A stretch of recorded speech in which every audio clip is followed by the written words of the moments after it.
What up? It's 8 a.m. 8 a.m. I got my Modelo. Drinking choice. Man, this man Q's going crazy in Arizona, 4:30 in the morning drinking. What a fucking maniac. The night never ended. What's going on, y'all? The Buckeye Roast. We had a long day yesterday, but we're back here to give you this Buckeye Roast because this is the content you can't get anywhere else. I know y'all woke up like 8 a.m. Where's my show? We're here double dive day and give you all the content you're looking for. So before we dive into that, we'll preview, let you know what we've been up to. So Ron has been cooking up. He's been doing 5 shows a day.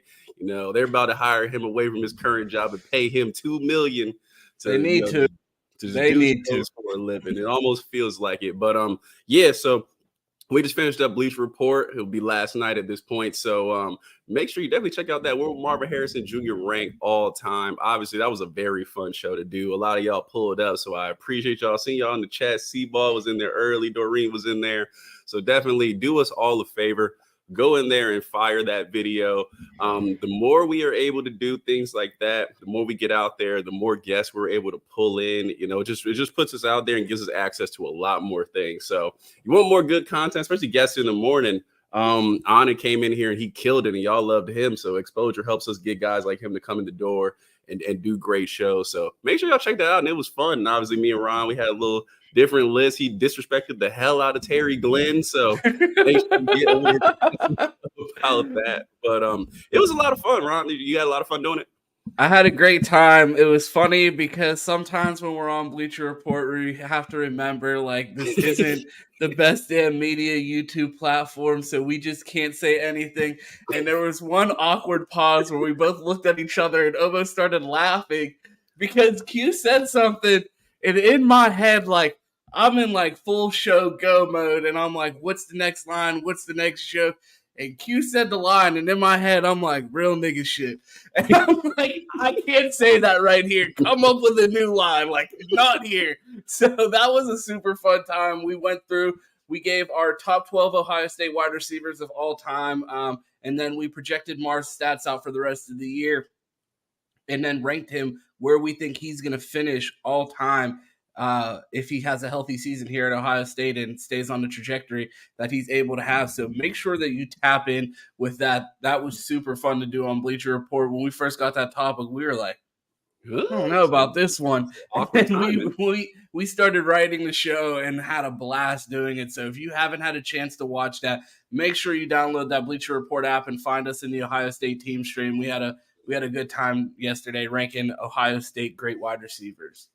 Yeah, so make sure you fire that video. And I'm going to ask the chat here. Obviously, go there. Check, give your rankings over there. Do that. But just give me your favorite. In the chat, give me your favorite Ohio State wide receiver of all time. Mine is Ted Ginn, of course. Love that dude growing up. We got to get him on the show one day. Everybody, hit the timeline. Tell Ted Ginn he needs to be on the Buckeye Roast or Buckeye BS. Something. We got to get him in here so I can really fan out.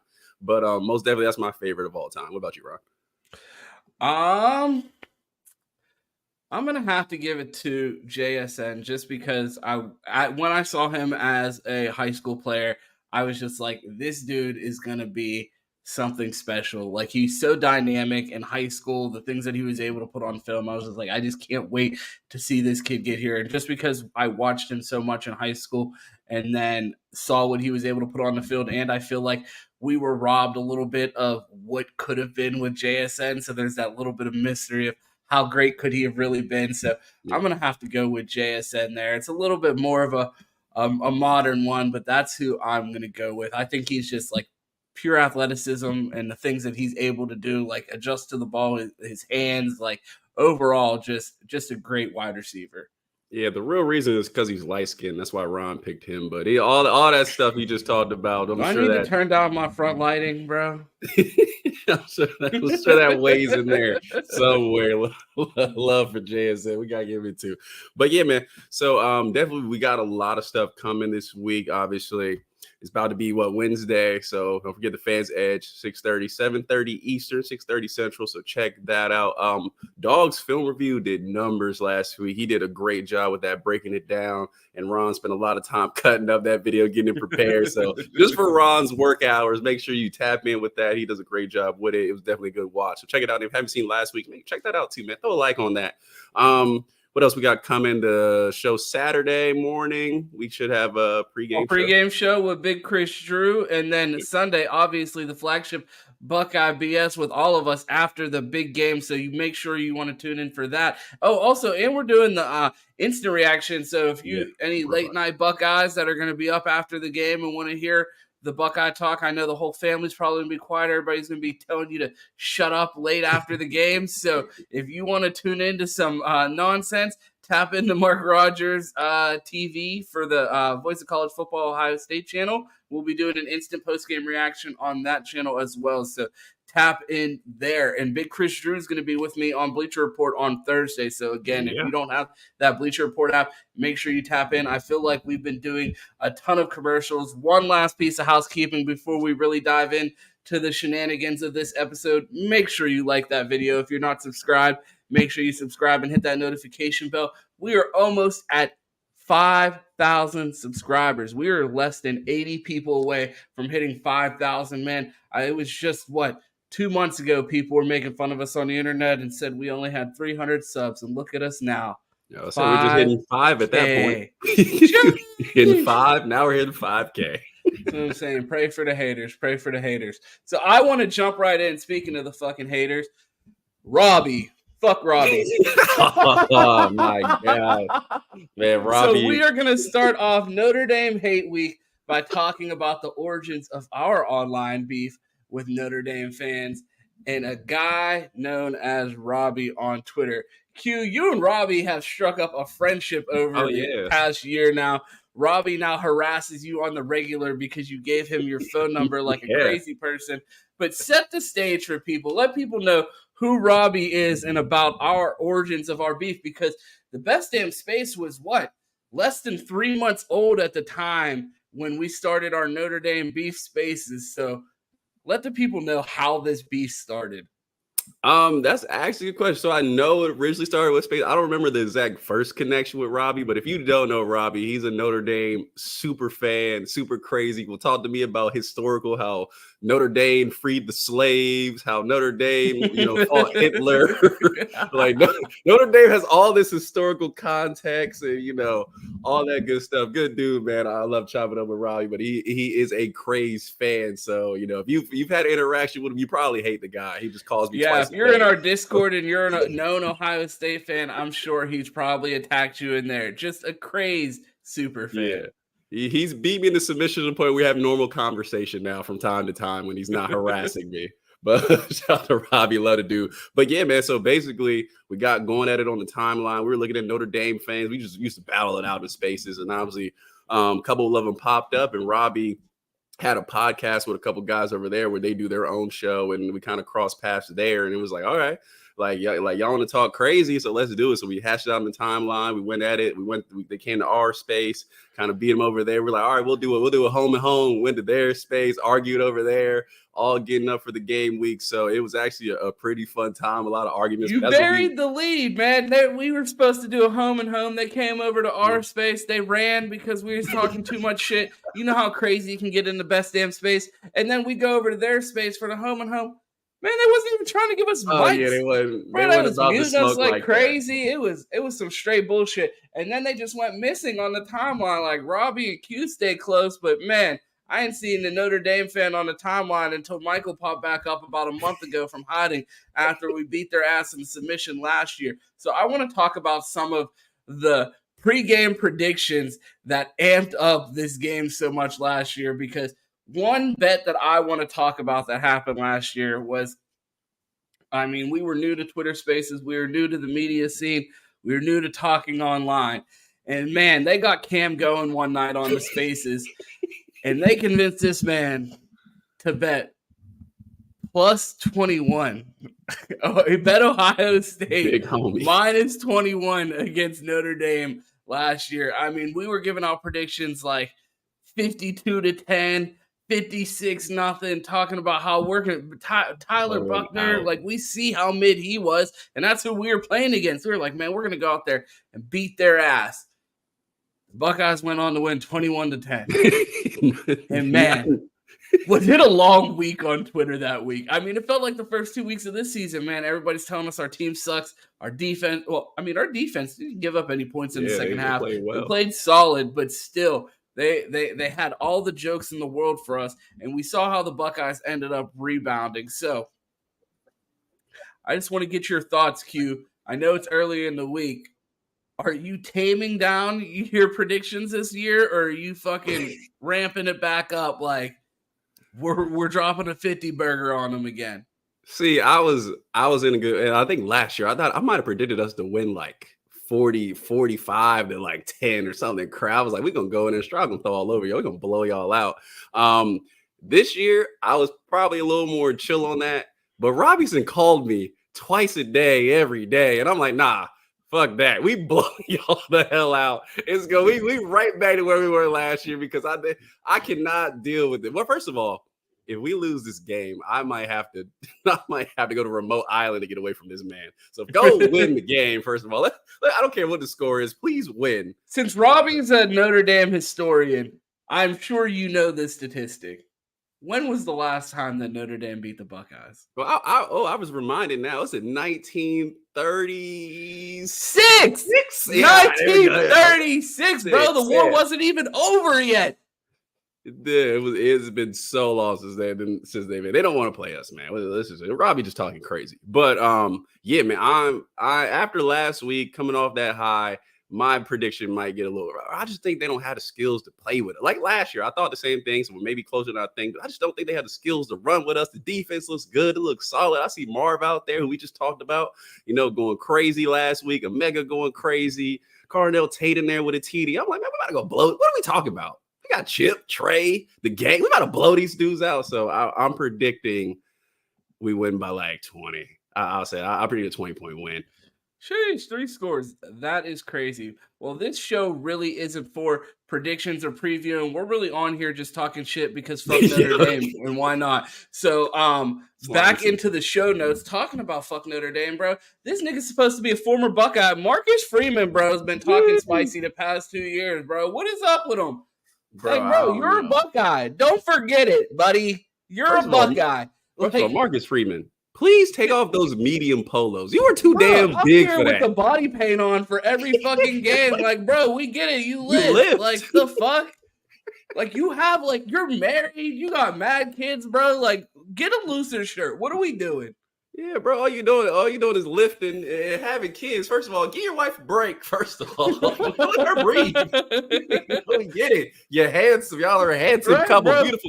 Beautiful kids, you know what I'm saying? Give her a little vacation and get a shirt that fits. That's all I'm asking. He's the Phillip Rivers of coaching, bro. Like, this nigga's gonna have a whole starting lineup. Yeah, hey, more happy to a beautiful family, but good Lord. Marcus Freeman came with the heat last season, and we haven't forgot one bit. So, let them know what Marcus Freeman was saying last year.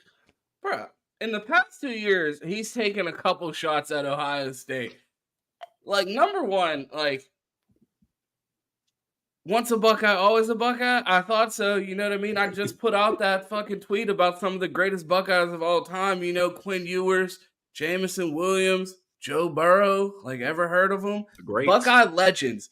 So, the way that Marcus Freeman's just ready to just dismiss the Buckeyes with this quote right here, I just thank God that I didn't make the wrong decision twice when talking about taking the job at Notre Dame. Like, what, bro? You didn't want to come here in the first place? Like, Coming to Ohio State was a mistake. Elaborate on that. Like, what do you think he means by that? Bro, especially because if they had gave Marcus Freeman, and I wanted Marcus Freeman to come here, obviously. If they had gave him that DC position and didn't say, oh, you got a co, he would have been here. Like, let's not cap. He just didn't get the title he wanted. And Notre Dame was like, all right, you have a walk here to the gate of the world. We'll make you a DC. And then, whatever happens in the future, you might get a head coaching job, which happened probably a lot faster than he predicted. But yeah, so he wanted to be here. He obviously got a good position. So I'm not mad at him, but take it with a grain of salt, man. Don't disrespect what got you here. Then he says, "You don't go to a place like that," referring to Ohio State. You don't go to class at a place like that when referring to Ohio State. He said, "Okay, take some online classes, show up for your appointments at Notre Dame. You're forced every day to go to class." You're also forced not to win natties. Huh? You're also forced not to win natties because you certainly ain't doing that. So I guess you better go to class because you might be at a Fortune 500 and not in the NFL. They ain't winning no hardware. They got to leave with that piece of paper, bro. I'm leaving here with some. So, yeah, man, it's just weird, bro. A former Buckeye, there's been so much crossover, and we're about to talk about the level of crossover between these staffs because, I mean, we made a couple of trades. James Laurinaitis, formerly on that staff, is now an analyst, but he's essentially the linebackers coach here at Ohio State now. And then Al Washington, former linebackers coach, is now the defensive line coach at Notre Dame. So who won that trade? Who has the better coach on staff, Al Washington or James Laurinaitis? This is in two parts here. First of all, before I get started with this, like the video. You know what I'm saying? Hit that like button, get them likes up. Let's raise this up. Let's get it revving. It's big game week. We all got to get excited. So everybody needs to see it. Everybody needs to get in on this beef. Now, for me, James Laurinaitis and Al Washington in two parts. First of all, I think Al Washington was a really good recruiter when he was here. I liked what he did. But James Laurinaitis has come in and completely blown that out the water. Recruiting with Jim. Let me finish. I need a whistle, bro. No, we got to back up. Okay. What are the good things that fucking Al Washington did here? I'm gonna need you to elaborate on that. First of all, I must have missed those. Like, no, he was only here for a year, but that linebacker class was crazy. It was. It was like, now he had CJ Hicks and Gabe Powers obviously coming in, got the Sam McCullough to come in, things like that. So he was starting to build a good thing on the trail. But what number Deshaun McCullough for Ohio State? He left because of his dad, whatever, all that. Went to Indiana, how they want to recruit, whatever. But he had the chops of recruiting. So I'm not going to take that away from him. And he's brought that over to Notre Dame. They had a great linebacker class last season. If you haven't checked it out, it's literally like 3 guys in the top 10 of linebackers. So the dude can recruit. Now coaching. Oh man, James Laurinaitis was going at him on the radio, talking about what are these guys doing. So James Laurinaitis has come in, and obviously you will believe what the hype he came from with Notre Dame. Like he's coaching a little bit better on the field than Al Washington is to this point. So I think it's a trade there, but James Laurinaitis has hit the trail. We haven't got every guy we wanted to, but he's not a full-time staffer, and guys are coming here saying, yeah, I want to play here because of James Laurinaitis. So I would believe in the long term we won the trade. They've got some short-term hype with their recruiting, obviously from Al Washington, which he's doing a great job of. But long term, I'm taking James Laurinaitis all day, every day, twice on Sunday. So we didn't just have a trade of coaches. I mean, Al Washington left a few years ago, and we just got James Laurinaitis back this past year. But we did have an off-season swap of players. Javonte Jean-Baptiste, former Ohio State defensive end, transfers to Notre Dame, and former Notre Dame wide receiver / cornerback Lorenzo Styles transfers from Notre Dame back to Ohio State. So what are your thoughts on that trade? Were you sad to see JJB go?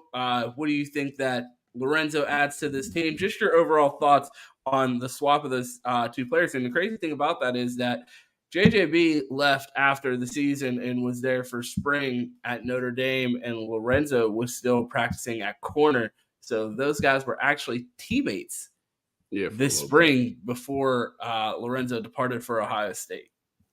Yeah, as far as that trade goes, for now, I'll have to give it to Notre Dame. JJB is going over there. He's played well. He's looked good. Obviously, we knew the talent here. He just wasn't consistent. And guys asked me when he was coming over, they was like, hey, what's Jean-Baptiste look like? And I'm like, well, I mean, he could play. If you get him to do it consistently, he could play pro. I mean, Larry Johnson thought he was a first rounder. I think we absolutely lost this trade just for the simple fact that we don't have JJB Riddles on our media Yeah, channels that's helps anymore. too. Like now we got Kyle doing the nay when we used to have My cool man Riddles with live. JJB. So I think that was a huge loss for Ohio State social media with not It having was. JJB around for his riddles. We need to step that up. We need someone to fill those shoes. Yeah, but Styles' book still hasn't been written. We haven't seen him hit the field. So we may win the What does trade his joke eventually. book look like though? Have you heard any riddles from him? He doesn't seem like a jokey guy. He's like a very like serious, like, I get to work, I go in, bland in the media type guy. I don't know. He could have a great personality. That's just the vibe I get, but we need a little more serious attitude around here. So I ain't mad at it. I'm not, but no. Social media, he's not the guy. So, I mean, we have so much crossover between the head coach being a former alumni. We've swapped coaches, we've swapped players. We've also had some serious recruiting battles in the past couple of years between these two teams. So, I just wanted to get your thoughts on a couple of these recruiting battles that came down to these two schools. We got names like Carnell Tate, Peyton Pierce, Kingston Via Maasa. Like, what are your thoughts about these guys and how those recruitments shook out? Because we know Carnell Tate, a Chicago kid. I mean, he played at IMG, but he's from Chicago. Notre Dame is right there. I mean, I was shocked the first time I ever visited Chicago and realized how much Notre Dame shit is there. It's like Yes, Cubs gear, Notre Dame shit. And I'm like, what? Like, I'd never seen. here. That's what I'm saying. Like, I've never seen Chief Keef talk about the Fighting Irish, bro. Like, I've never heard them referenced in a Lil Durk song. So when I pulled up to Chicago and like, there's just Notre Dame shit everywhere, I was so fucking confused. I was like, oh, y'all are doing this. So I just want to get your thoughts on the Carnell Tate recruitment, how that ended up shaking out, and some of the other close battles that we've had, because it seems like Notre Dame's one of the few recruiting powers left in the North that we really go head to head with for top guys. Yeah, and it's actually more surprising than you would think when you look on the field. And as far as success, Ohio State laps Notre Dame. They're way far ahead as far as success year to year. But you actually look on the trail, and we battle a lot. I mean, they've beaten us on the trail. I forget the defensive lineman we lost in 2022. I just want to say Brendan something. He's from Ohio and went to Notre Dame, top 100 lineman. Brendan Vernon. Yeah, Brandon Vernon. That's it. So they actually beat us for him. So they actually do pretty good work on the trail, and we cross paths a lot. Justin Scott was another one that really looked at Notre Dame. So it's more surprising than what you would think. Now, Carnell Tate, obviously, his recruitment, and now when you look at it, all the drama with it, it's really paid dividends because it's like, wow, all of that was worth it. All the drama with Carnell's recruitment, like there wasn't really drama. It was like the surrounding. Exactly. It was a fabricated drama, which like led up to what recruiting is now, because Carnell and his family handled his recruitment so professionally. Like they weren't given crazy sound bites. They took their visits, they did their process, and then he made his announcement and shut it down. Like we didn't hear anything else about Carnell Tate going anywhere else. Like so, like in the moment, it seemed crazy because you're seeing these pictures from Tennessee, and he's talked about every day on the message board. Notre Dame's talking about him. You're seeing all the recruiting pictures, and like it shows you what a great player he was, because I feel like it speaks more to the player that Carnell was than the actual like pageantry around the recruitment, because it seems like more like the media was just so hyped about the thought of getting this player. And we see now, I mean, we're hearing things from Marvin Harrison Jr. that are like, Carnell's where Marv was at this time last year. So, like, for him to be saying things like that, clearly these coaches saw something, and that's why the media made such a firestorm about this recruitment, because clearly he was such a highly touted player. And, I mean, it was a story. Yeah, worth his weight in gold as he's proven so good so far. So most definitely that was one Notre Dame was in on. And I know they actually got another receiver that just missed out on the class. I forget his name, but somebody we were interested in as well, that they added to their class. So he was one Jaden that Greathouse. yeah, that's it. Yeah, I forgot his name, but Yeah, Notre Dame is active on the trail, and you talked about Peyton Pierce. Let us know about Peyton Pierce.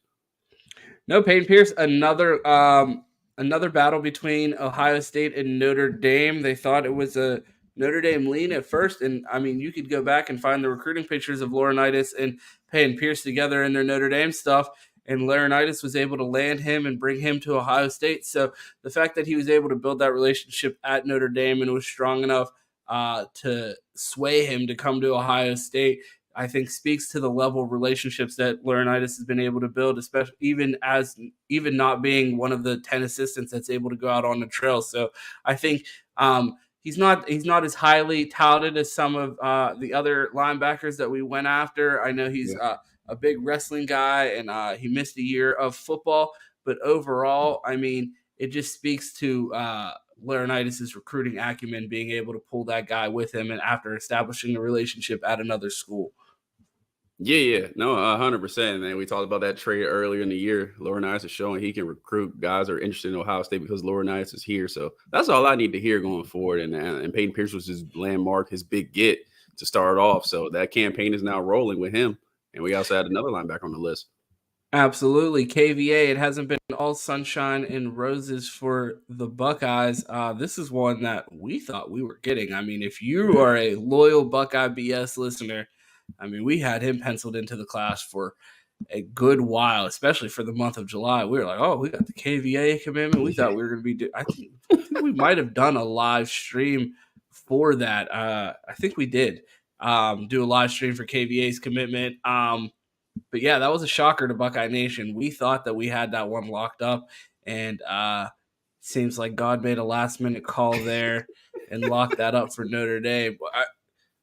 They said that he went away and he went somewhere and Ohio State was the school, and he came back and was like, yeah, Notre Dame. Yeah, I mean, dear Lord, I mean, if you out here letting players know where to go, I got a little wish list for you. We could really rep up this recruiting game. I'm saying, bro, we gotta up the Buckeye prayer chain for this recruiting, bro. I'll say we had changed his excuse me. We got to change his name to the Buckeye Sermon in the morning. We get some recruits in here. We need a new show. That was one of the first proposed show names for Buckeye BS, man. We wanted to have our Buckeye Sermon on Sundays because we record while some people are at church. So get my guy Rev in here. Good to go. But yeah, man, we gotta get the prayer circles popping for Ohio State recruiting because we did miss out on one there. So that hurt. The premise of the show has been our beef with Notre Dame, and I got something that I want to talk about. We've floated the idea of doing a Buckeye like a revisionist history version of Ohio State scenarios, and one that I always like to revisit is the 2020 or the 2011 decision to play in a bowl game.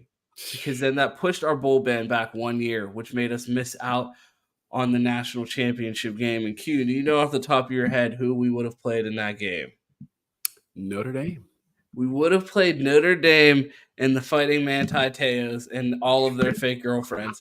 And the fact that we missed out on one being involved in that controversy, because if we got to beat the guy with the fake girlfriend, I feel like that'll be a part of Ohio State history and lore, and something that people always joke about and look back on that national title and also remember that funny part, oh yeah, and the tough guy on the other team had a fake girlfriend. So I always think back on that as a what if national title. Have you gotten over that, or do you still see the highlights from that? Because we're now at the 10-year anniversary, so I want to I do want to take a look back at some of the things that were said on Twitter back when this was happening in the moment. Twitter was obviously a much different place, clearly so much so that some of the tweets in this article are from accounts that no longer exist. But I just wanted to get your thoughts. Is that something that you still dwell on or think about as a what if national title for the Buckeyes? Yeah, because you would think about some of the decisions made in Ohio State, especially in the last 10 years, and how we were a little bit robbed of a little mini dynasty, run of every couple of years or every other year getting a natty in here. You're talking about in 2012, obviously playing Florida, who was 6-6 in the 6-6 Urban Meyer Bowl. for what? Like, you know what I'm saying? To go lose to Florida, we lost out on a chance to get a natty, and then some of the later decisions in the 20 teens that cost us natties. I mean, that was the start of it. So yeah, I think about a lot of we could have beat Notre Dame. You think about it, we had a chance in 2013. Maybe we have a little bit more momentum going in. A chance in 2014, we won it. 2015, they debacled the team. Like those 4 years, and I mean, I think we would have played with Florida State in 2013 if we won the game. So I mean, that's a chance right there, a crack at 4 natties where you think we probably get 2 or 3 at least. You know what I'm saying? So obviously we got robbed there. So it is something I think about from time to time. And at this point, it's like, Gene Smith, come on, man. So you mentioned 2023 or 2013. It is now 2023. It's been a whole decade since this happened. I want to pull up an article from 2013 and just have you read some of the tweets from back when this happened. All right, let's see it.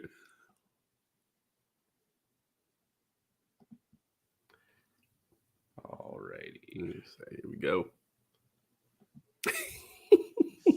Okay.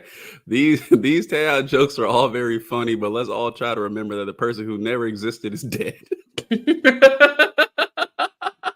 I saw that one and almost fell out of my chair when I was prepping the show. I was like, I gotta get that one in front of you. How about this next one? See, this one's so good that they had to delete their Twitter after it. Oh my god. Amber Alert has been issued from Manti Te'o's girlfriend. Please look very closely at the pic so we can ID her. Dear Jesus. I hate a fake girlfriend like Manti Te'o, and no, I had a fake girlfriend like Manti Te'o in college, but at least I had the decency to use a picture that came with my wallet. Yeah, still Uncle Dynamite is on fire. Oh my god, Manti Te'o's girlfriend was my calendar's playmate of the year. Dear Jesus. Oh my god, when I read that one, I was like, oh my god, the Mayan calendar, the world's ending. I completely forgot about that. Yeah, just like the movie. On the bright side for Manti Te'o, his relationship was probably better than any Taylor Swift has had. It lasted longer.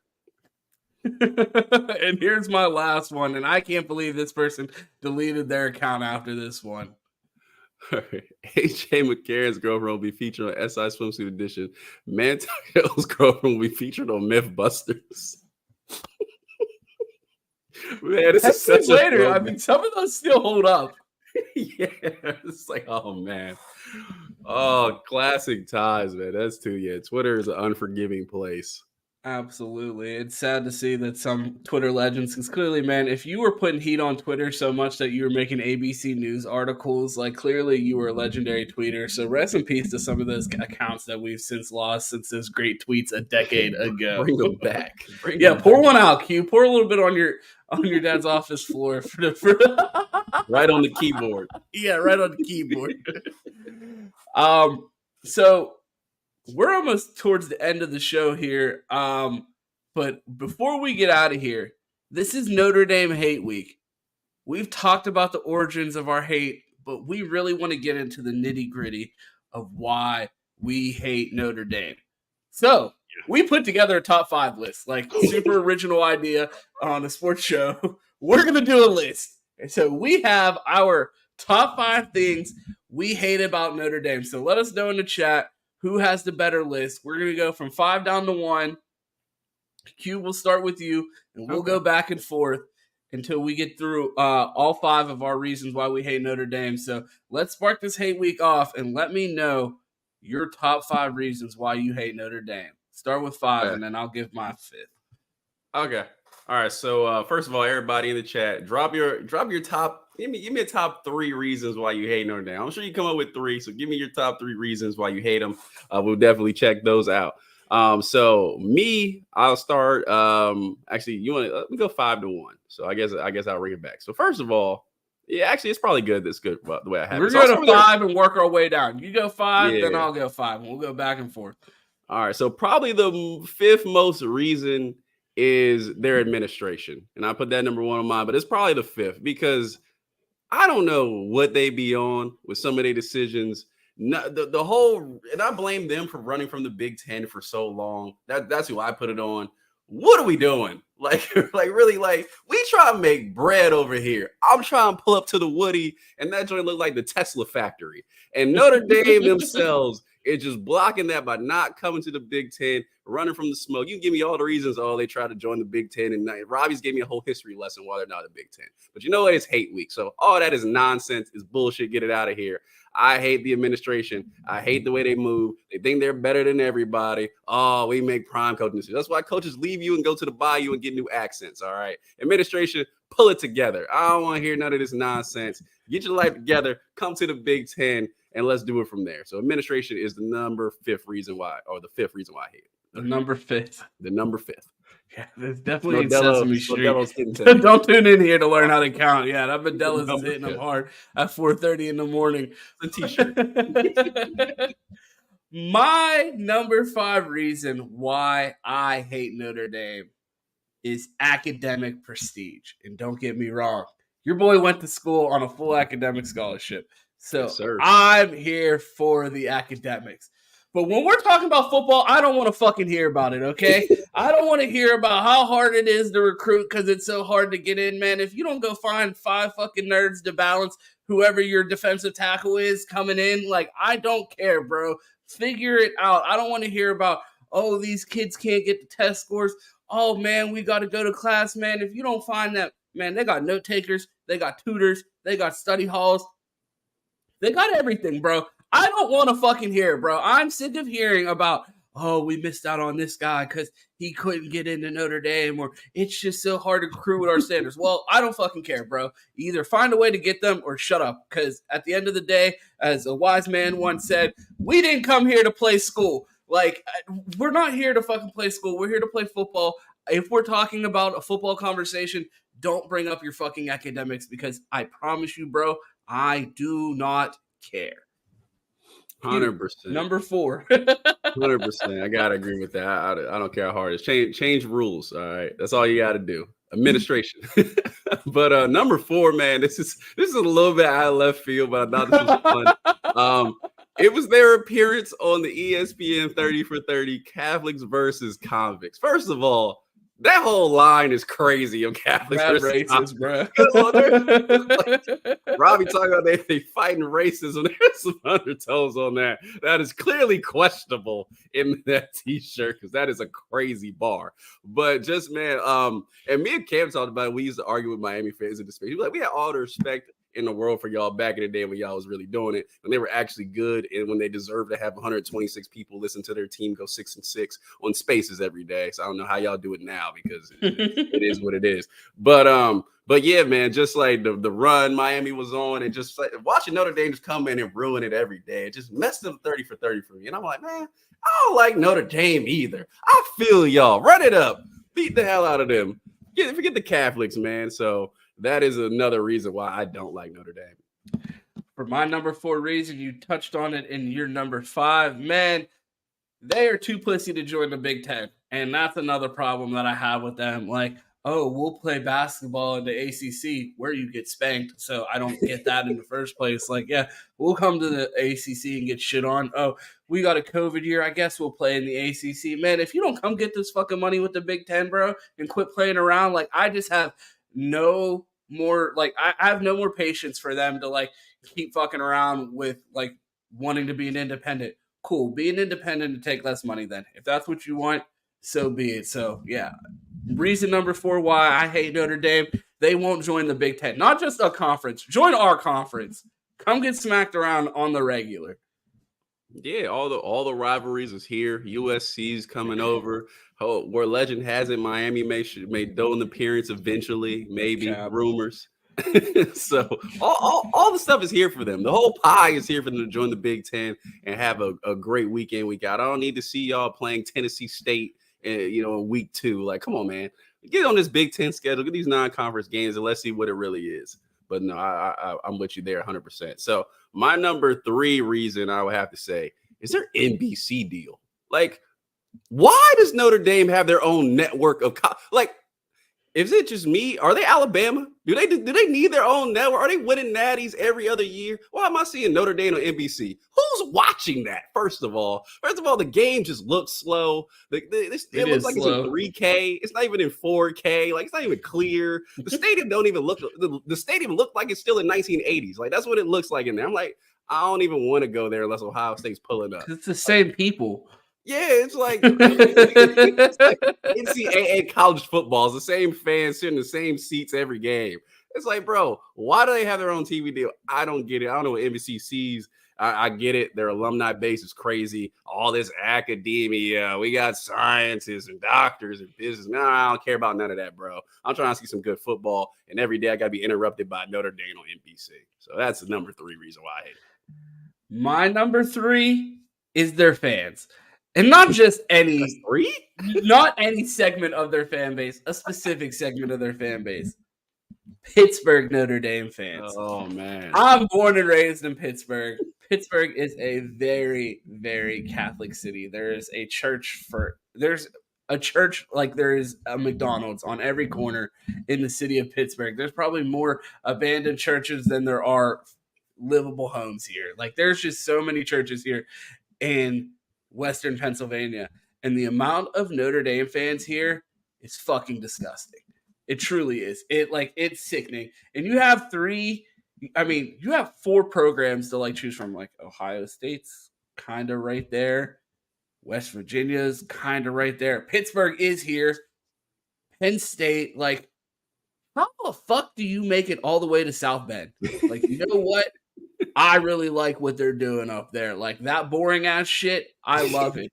You know what I mean? Watching the game with a whole roster in front of me because they don't put their names on the back of the fucking jersey. I love that. Like, it really takes me back to the times where you used to turn a dial to change the channel and watch the Notre Dame game, and the static just finally focused so you could watch, you know, whoever the fuck go score in their triple option offense back in the day. Like, bro, I just don't get it. Like, how the fuck did you grow up in Pittsburgh and be like, you know what? Notre Dame. Like, you drove past Ohio State. Like, you had to go past Ohio State to get to Notre Dame. How the fuck did you arrive on that weak-ass school? So, not only do I hate their fans, I specifically hate Notre Dame fans from Pittsburgh. I love how their athletes aren't fast enough to run off the screen so I can see the whole game. That's what I'm saying, bro. We're not even gonna have to put the Dogs film room in fucking slow-mo, bro. We already know. Yeah, you'll see them. This game's gonna be played at halftime speed. Oh man, did you slow it down? Nope, that's the game speed. We're playing Notre Dame speed, bro. Oh man, they're thinking too much, bro. Whole facts.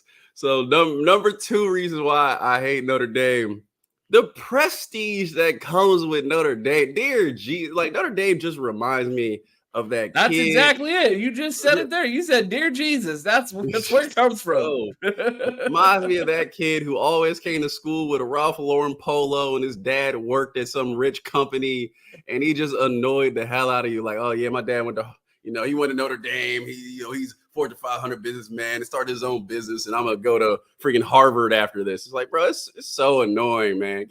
Let's have some fun. It just does not seem like a very fun place. They don't seem like fun people, man. And no hate to the Notre Dame fans we run into, like hanging with y'all, talking trash and all y'all, but man, no, this prestige has got to go, bro. I'm not with it. Like, I like 2 things: football and having a good time. That's all I want to do, and I look like neither of those happen when I'm around Notre Dame. So, not good football, not a good time. I'm looking at my list right now, thinking about my number 2 reason why I hate Notre Dame, and like, I'm considering, like, this should have been one.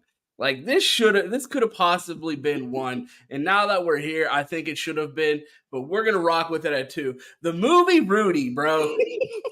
Fuck that movie. That shit sucks. It is terrible. Let's be honest. Like, this needs to be said. I don't know if it's ever been said before. Rudy was a fucking loser. Like, let's be honest. Like, he was a fucking try-hard scrub that fucking got in and still really didn't do anything. Like, bro, they act like this nigga got in the game and cured cancer. Like, bro got in there and got one measly-ass tackle in a game that ain't fucking matter, bro. They acted like he was like fucking Air Bud or something. Bro did not do anything fucking special. And it's just like, man, this underdog story of this regular ass nigga aspiring to be below average. Like, what kind of fucking hope loser ass story is that, bro? Like, I don't know, man. That movie sucked to me. Like, I feel like there's two types of people in this world. Like, people that fucking look at Prime and what he's doing at Colorado and like, man, that's cool.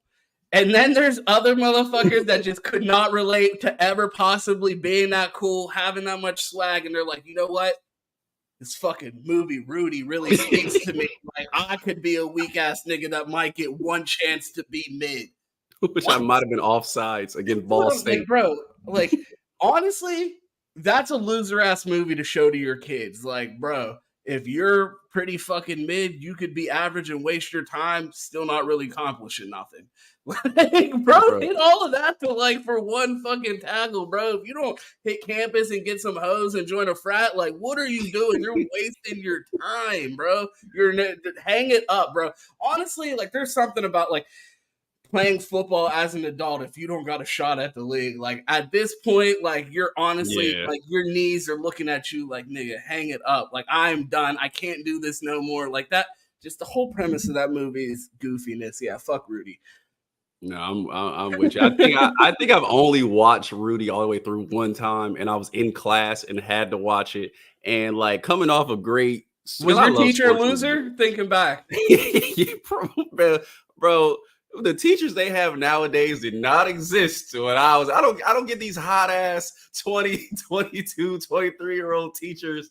We ain't gonna go there, but I ain't getting none of that. I got some old teachers that were super nerdy. They just had the heart of a teacher. Bless their hearts, man. But no, it was no swag university for my teacher lineup, most definitely. But I think I only seen that movie once, and like it didn't even have a lot of great football scenes. And I'm like, I have to come off Remember the Titans and great football movies. I'm like, bro, like we in a factory, we at the administration office. This dude's working a part-time job. Where football at?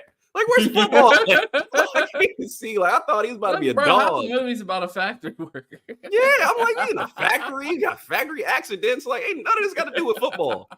Like, this dude just showed up 1 week. It was like, yeah, you can play and made a sack. So, you know, I don't hate the movie like you do. It didn't make my top 5 list, but yeah, that movie was dry AF. But yeah, going down to my number one reason. And before we get that, make sure y'all like the video. Appreciate y'all rocking with us. We've been in here for a bit, and let us know why you hate Notre Dame, man. Keep them coming. It's hate week. We doing all that. So my number one reason is Robbie. Like, their fans are the number one reason why I hate Notre Dame. Like, Robbie, shout out to him, man. Love my guy, bro. We check in. We've had talks about not football, but Robbie has called me since week 1 started about how they gonna blow us out. They playing against teams that ain't even D1, talking about how they gonna throw all over us, do this, do that. That is the number one reason, the fans, man. Led by Robbie. Robbie's 99%, and you can throw 1% of the rest of them that say something stupid every now and then. So that is my number one reason why I hate Notre Dame. My number one reason, and I don't know what it is about this man. Like, it's ever since I was young, bro. I would see him on TV. He'd start talking, and I'd instantly get pissed off, bro. And it's with me to this day, bro. Fuck Lou Holtz. I fucking hate Lou Holtz, bro. He is the worst. And for someone who kind of has a lisp, you think like, oh, kindred spirits, like, oh, I could. No, bro. Fuck this dude, bro.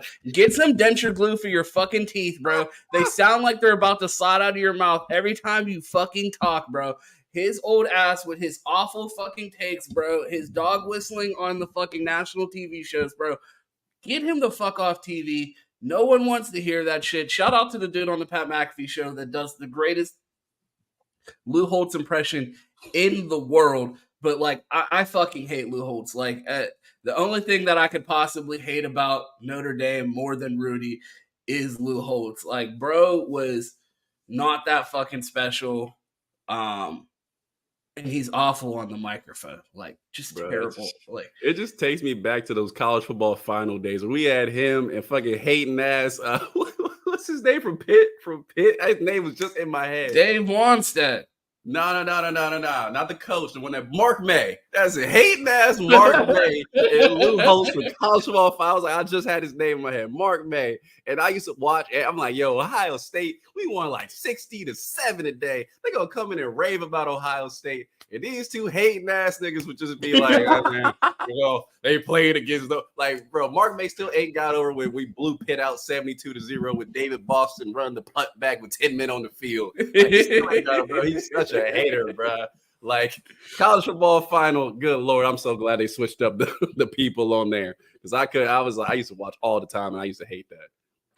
Yeah, man, this was a fun episode. It was super on brand because I feel like, man, we've just been in the slug of things of like just the monotony of talking every day. I was looking at the content schedule. We are doing 10 shows a week at this point. It is crazy the schedule that we have taken on at this point. Like, I mean, literally 4 months ago, we had a podcast that we did once a week, and now we're on Bleacher Report twice a week, a college football pregame show, a postgame show, the Buckeye BS. Like, it is just nonstop. And of course, the Buckeye Roast every morning here at 8 a.m. So it was super fun to have this show where we break it up. I know we didn't talk about the team too much. It was a little smell your fartsy type of episode where we talk about our connection to this game. But man, the madness is here. I've been trolling heavy on the timeline this week. Like, it's ready to, like, we got to come back outside, bro. Like, we had our heads in the sand during this quarterback battle. People think we're down. People are counting us out. I think we're getting ready to go to South Bend and smack these fuckers right in the mouth. And I'm hyped. So, like, I wanted to get this episode out here and talk about how much I hate these fucking losers. Nah, man, this was very fun. Obviously, we don't have a lot of beef weeks. I mean, I've been waiting since we started to get a Clemson game or get that UGA game back where we can hop on the timeline and just go crazy and go at them. So this is definitely one of those matchups where I'll give it to them. Their fans bring the energy. They're passionate about their team. They don't know how mid they are, so it makes it just fun to argue back and forth. So this was definitely a fun episode to do and a great idea. So shout out to you and in the chat, man. Just keep letting us know, man. And hopefully what's his name? Mike is in here from Notre Dame and he's talking crazy. Get them in here too, talking crash. So yeah, it's gonna be a fun week. I can't wait for the game. Well, we've been here for quite some time. Your boy got to get to work. I know you're drunk, so I know you're not going to work. But let the people know where they could find your drunk ass at. Well, Modelo, cheers to the game. If you want to find me, I'm here every morning, 8 a.m. Y'all know that. Check me out. Chris Drew will be stepping a little bit this week, so he'll be here. So you'll get a double dose of both of us, man. Fun. You get both of us. The state of the program edition of Buckeye Roast this week, as you can call it. But yeah, I'm City Boy Quentin on Twitter. Feel free to hit my DMs. Had great conversations with you guys. So love to talk about the show, see what you like, see what you don't like, and keep making it better. Flying Johnson on Instagram. Tap in with me there. Minor League Films. It's been a little bit since I talked about movies. I've been moving around a lot, but we'll get back to that. That is on YouTube. That is on TikTok. Is where you can find me, Ron. You're one devious ass nigga. They don't call you City Boy Quinn for nothing. This nigga said, get in my DMs. Like, what kind of promo is that? Like, hey, slide in my DMs too. They're open. Like, what are we doing here, bro? If you want to find me, content creator, serious about my craft, you can find me on Twitter at 2Ts, 2_TES. You see it right there on the screen. It's the same thing on Twitch. It's 2Shiesty on TikTok. Yeah, if you missed our Bleacher Report show yesterday, I'm putting the graphic back up there one more time. If you missed our Bleacher Report show yesterday, we did. Where does Marvin Harrison Jr. rank all time at Ohio State? Make sure you tap in on the Bleacher Report app. Big Chris Drew will be doing the show with me in the Bleacher Report app on Thursday. He will also be filling in for Q for the rest of the week here on the Buckeye Roast. So make sure that you tap in for 3 shows of me and Big Chris Drew. And then we have our Saturday college football pregame show with, again, me and Big Chris Drew. So a lot of Chris Drew content coming on this channel these next couple days. So make sure that you're tapped in. We are 80 subscribers away from 5,000. So if you're not subscribed, make sure you hit that like and subscribe so you don't miss any of the content here. Fans Edge on Wednesdays at 7:30 with Mike, Cam, EG, and Disney, and obviously the flagship every Sunday, Buckeye BS with me, Q, Mike and Cam, and don't forget our post-game instant reaction with Mark Rogers. I told you a million things not to forget. I'm sure you'll forget all of them. So just make sure you subscribe and hit that notification so you don't miss none of that shit. We appreciate you for tuning in.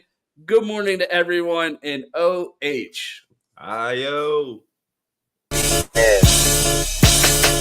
Mama on time.